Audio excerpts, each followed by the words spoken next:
इज्जत उसका भी खाना बचेगा।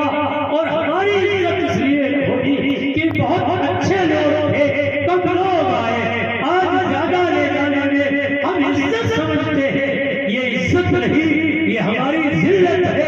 अगला मजबूर है, माजूर है, क्या करे?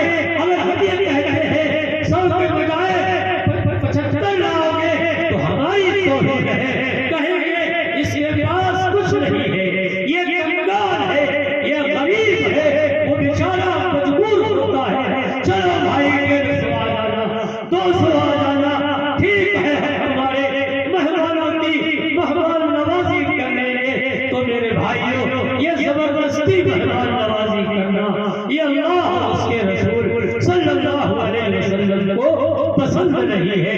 तो बारात के बजाय निकाह का लफ्ज़ बोला जाए तो इंशाअल्लाह आहिस्ता आहिस्ता बारात कम भी हो जाएगी, बारात में लोग जाना कम कर देंगे। दूसरी बात मैंने याद की, ये जो कहिए कि भाग लाया जाता है, ये भी रियाकारी है, ये भी दिखलावा है। अगर पहले हमारे रिश्तेदार गरीब हुआ करते थे तो उस गुर्बत की वजह से लोग उनके कपड़े बना दिया करते थे।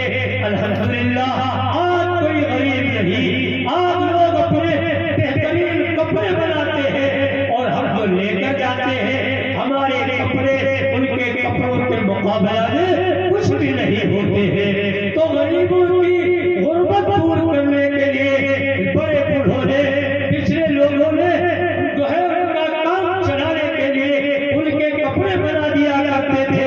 आज लोग गरीब नहीं है। अगर वाकई आपको देना है तो बारात जाने से पहले तारीख बांधने के बाद रिश्तेदार से पूछा जाए, दामाद से पूछा जाए, बहनोई से पूछा जाए, रिश्तेदार से पूछा जाए, भाई अगर कोई जरूरत हो बताओ, हम तुमको माल दे दें, तुम शादी अपनी अच्छी तरीके से कर लो। तो उसके लिए कोई तैयार नहीं कि हमारा माल चला जाएगा, कोई देखे नहीं। और ये कपड़ा जो लेकर आते हैं महल्ले वाले भी देखेंगे, और हमारी माँ और बहनें साथ में औरतें लेकर आती है कि चलो तुम भी देखो हम कितने अच्छे कपड़े ले जा रहे हैं। और जब जब कपड़े ले जा रही है तो उसका भी खर्च करवाएगी, उसकी भी रकम पकेगी।